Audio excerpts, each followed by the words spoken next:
민주당 내에서 굉장히 이렇게 다선 의원이죠. 예, 추미애 이제 의원 하남갑입니다. 경기도에. 이제 다시는 하남갑의 총선 결과에 대해서 시시비비를 걸지 말라 이렇게 강력 경고를 했기 때문에 이제 오늘 그 내용도 살펴보고 미국의 입국 금지 식군고가 상당히 이제 효과가 있는 것 같아요. 예.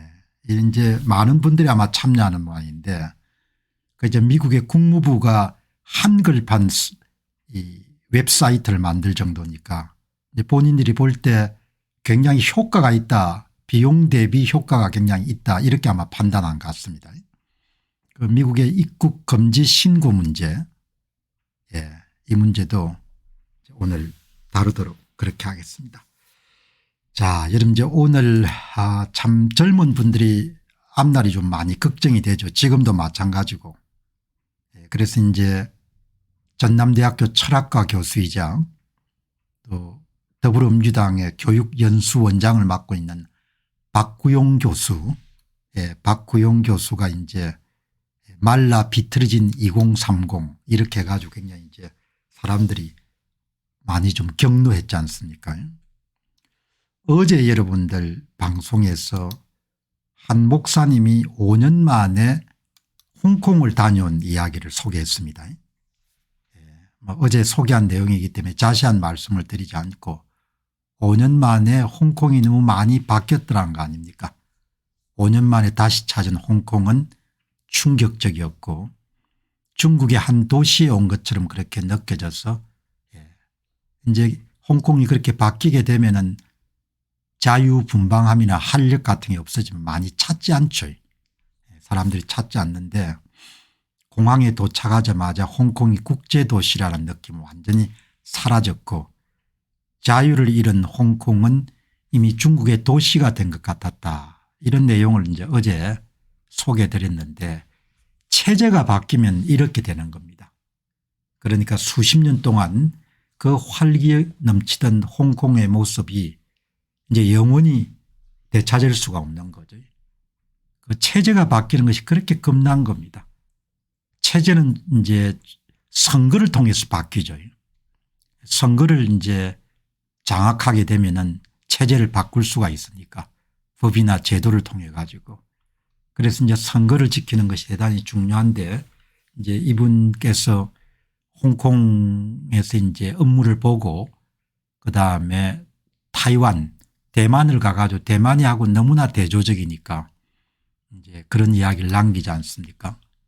홍콩과 대만을 다녀오며 느낀 점은 우리나라가 어떤 길을 선택할 것인지를 결정해야 될 시점이 왔다.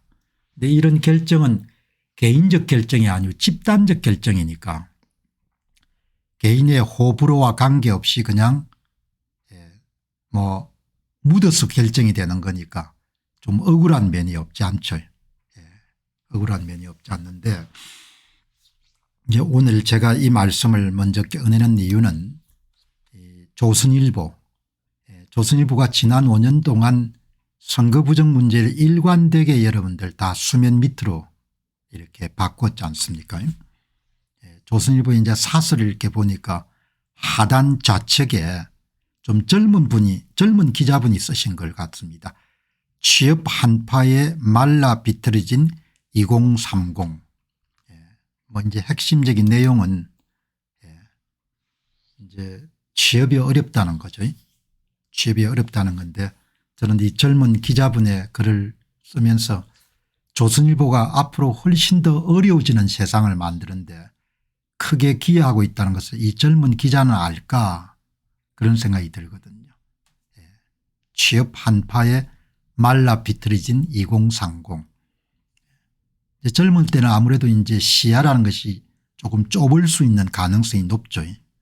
종합적으로 보기에 힘든데 조선일보의 이 논객들 가운데 특히 이제 기자들 가운데 이렇게 한국 사회가 선거가 무너진 상태가 영속화되는 데 기여하는 그런 신문사나 논객들 일선 기자들이 가득 차 있는데 이 사람들은 자기가 이제 그런 세상이 펼쳐지는데 크게 기여하고 있는 줄 알까? 많은 만큼 사람이 보이지 않습니까? 아마 모르는 사람들도 굉장히 많을 겁니다.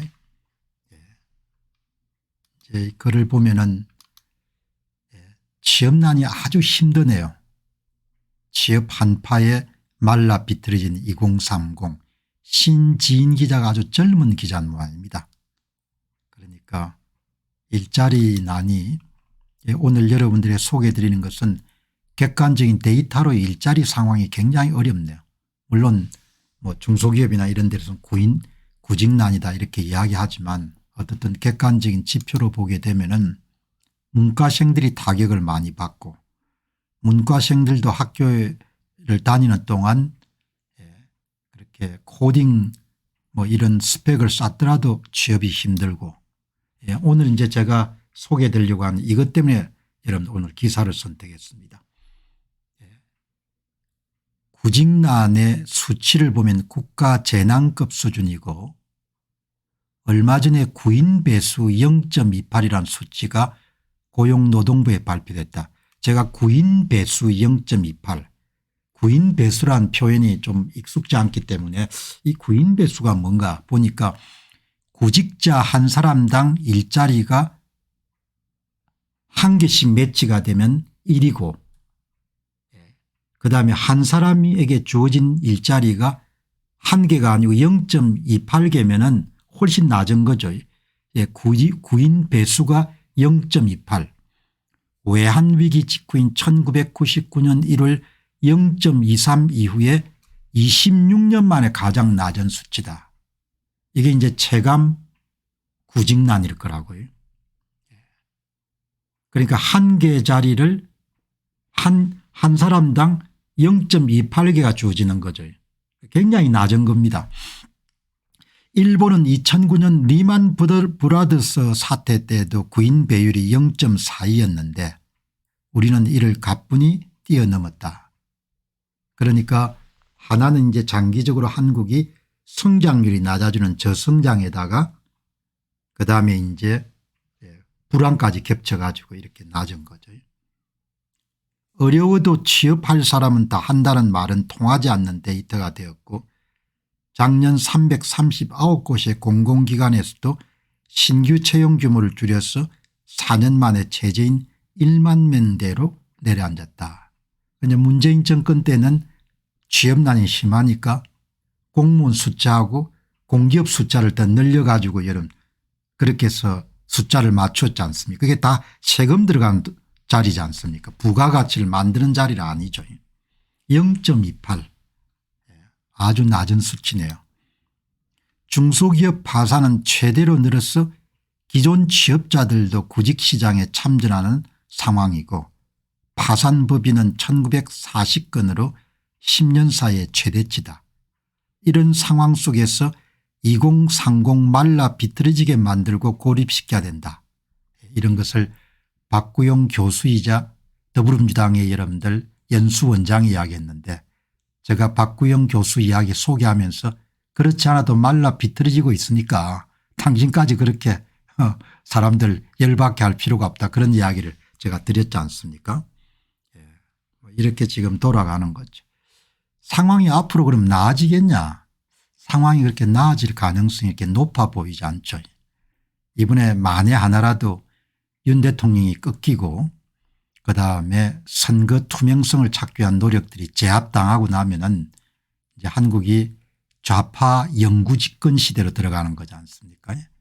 이제 그러면은 뭐 이재명 씨가 항상 이야기하는 기본 사회 뭐 이런 쪽을 추구할 거고 그럼 뭐 경제는 완전히 바닥을 치겠죠. 바닥도 우리가 상상하던 바닥 이상으로 내려앉지 않겠습니까? 그러니까 참 젊은 분들이 우리는 그래도 성장하던 시대 젊은 날을 보냈는데 뭐 굉장히 어렵게 되는 거죠. 이렇게 정치 체제라는 것이 아주 중요합니다.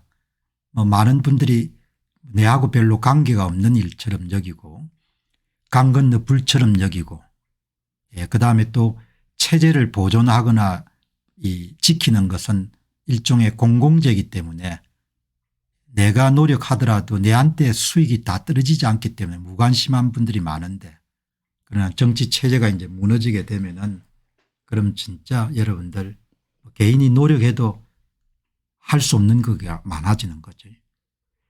여기 더 이상 더 말라 비틀어질 수도 없는 청년들은 자기 개발하랴 아르바이트 하랴 바빠 이런 말에 분노는커녕 체념과 절망에 가까운 기분을 느낄 뿐이다.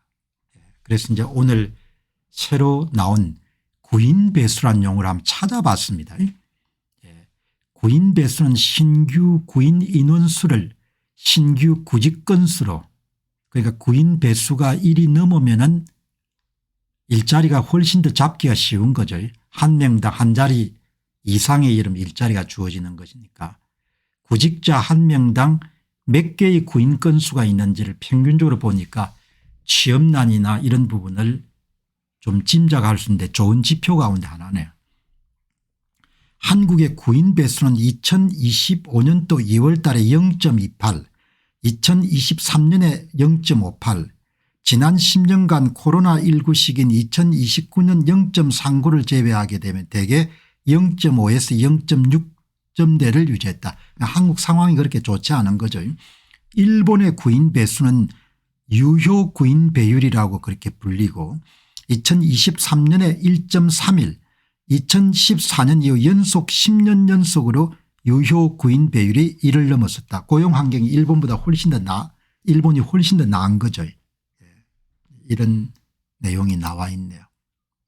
그리고 이제 좀 괜찮은 일자리가 그렇게 늘어나지 않네요. 고용보험 전체 가입자는 지난달 1517만 4천 명으로 작년 1월보다도 11만 5천 명이 늘었고 정부 워크넷을 통한 신규 구입이니까 이게 아마 이게 보시죠. 13만이니까 전년 동기 대비인지 아니면 전달 대비인지가 잘 좀 모호하네요. 어쨌든 많이 줄었네요. 뭐 어쨌든 이렇게 여러분들 지금 상황이 많이 이제 어려워지는 겁니다. 지금도 또 재난지원금 25만 원씩 주겠다고 저렇게 하니까 아무튼 참 이재명 씨가 권력을 차지하는 일이 일어나게 되면은 참 재앙이 되겠죠. 사람 자기가 옳다고 생각하는 대로 행동하게 되니까. 조기 대선 실시되면 제 생각에 한 300만 표 위조 사전투표자 수를 만들어 집어넣을 걸로 보거든요. 그 2024년도에 사전투표장에 오지 않은 위조 사전투표자 수를 280만 표 만들어 집어넣었거든요. 그렇게 해서 이렇게 국회를 차지하게 된 겁니다. 그러면 국힘당은 그런 일이 인정 안 하니까, 그러니까 제가 자주 이야기하지만 체제를 지키는 최일선에 서 있는 사람은 국민들하고 대통령밖에 없는 겁니다. 다음번에는 300만 표 정도 만들어 집어넣을 겁니다. 300만 표 이상 집어넣을 것 같아요. 300만 표 이상 집어넣으면 뭐 그냥 선거할 필요가 없는 거죠. 그렇게 지금 돌아가는 겁니다. 공공기관 채용이 5년 시에 반토막이고 대다수 기업들, 오늘 한 분이 이 기사를 보는데 제가 전라도 586입니다. 저는 참 젊은 세대에게 미안하게 생각합니다. 우리 세대는 대한민국의 온갖 혜택을 받고 자란 세대입니다. 이런데도 이제 정년 연장까지 해서 마르고 닳도록 회사 벽에 뭐 할 때까지 안 나가고 버티면 젊은 세대는 언제 그런 자리를 가보겠습니까? 그런데 이렇게 당하는 바보들은 또 뭡니까?